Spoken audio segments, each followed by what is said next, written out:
Subscribe to our YouTube channel and press the bell icon for the latest updates. How to disable night light on Windows 10 PC. Click on the Start button. Go to Settings. Click on the System icon. In the left sidebar, click on Display tab. Under Night Light section, click on Night Light Settings link. Now under Schedule section, toggle the button to turn it off.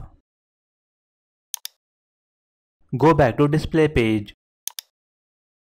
As you can see, night light is turned off. This is how you can disable night light on Windows 10 PC. Thank you for watching.